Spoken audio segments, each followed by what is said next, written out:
17-year-old Hope Nichols has spent her entire life on the run. With her mom, she's traveled from town to town and school to school, barely staying long enough to meet anyone, let alone make friends. And she'll have to keep it that way. It's safer. When her mother is brutally whipped away from her, Hope's life shatters. Is this a fulfillment of Apollo's curse? Murder from the shadow monsters of the underworld? Or have the demigods finally found her?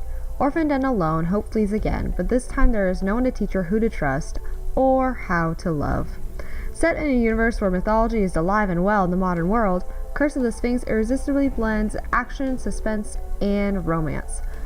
So if you like anything that Rick Riordan writes, anything that has to do with mythology and fantasy and its interpretation of current events, then this is the series for you. It's a book that surrounds itself in Greek mythology that isn't scared to actually dive into that mythology, which a lot of books kind of tend to talk about mythology, but they don't actually give us enough about it. Throughout this story, we're introduced to so many different Greek gods and what they stand for, and how that translates into present-day life. So Ethan, Hope, and Hope's aunt, and friends that Hope makes when she relocates to a new town all have really great potential. Each one of them are somehow tied to the world of the gods and demigods that Hope is desperately trying to both understand and escape. The plot itself is somewhat of a mystery for the majority of the book. To be honest, it's hard for me to actually describe it to you, other than Hope moves away, falls in love, doesn't want to be in love, and kind of sort of has to fight off a shadow creature at one point.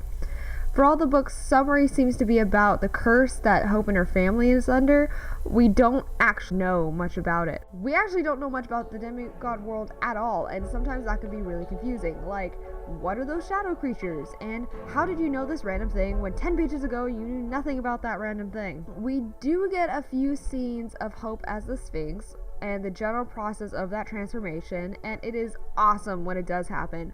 And that is one thing that definitely makes you want more. Something else that I definitely would have wanted more of is Ethan. Ethan is the eventual love interest whose perspective we actually open with in the first chapter of the book. He is the son of Hermes, so if you're like me, you're basically going to be picturing the floating guy from Hercules as his dad the entire time. And Ethan's job is to find the Sphinx.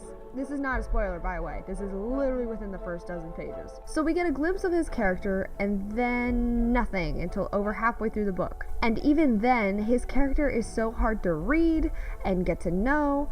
And part of you is wondering if he knows that Hope is the Sphinx, and then part of you is like, does he have no idea at all? And it just feels like he's a completely different person, and there's just so much detachment from him. Overall, I wish that the plot had focused more on what it seemed like it was going to be focusing on, which is the curse of the Sphinx itself.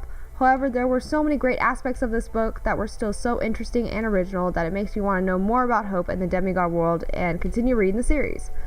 I gave this book 3 out of 5 stars and followed my own advice to continue reading the next book of the series, which is Demigods and Monsters. If you guys are interested, go ahead and click on the cover of the book to read the summary of it on Goodreads. If you guys like this video, then make sure you give it a thumbs up, subscribe to my channel to keep up to date with all the sorts of bookish videos that I make twice a week, and stick around if you want to see my latest video, which will be playing right after this.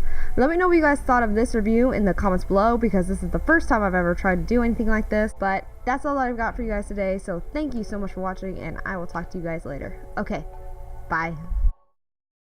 And they had a whole section which was a blind date with a book. And on the front you could see it says Monsters in Love, indie comic feel, and a princess story with a twist.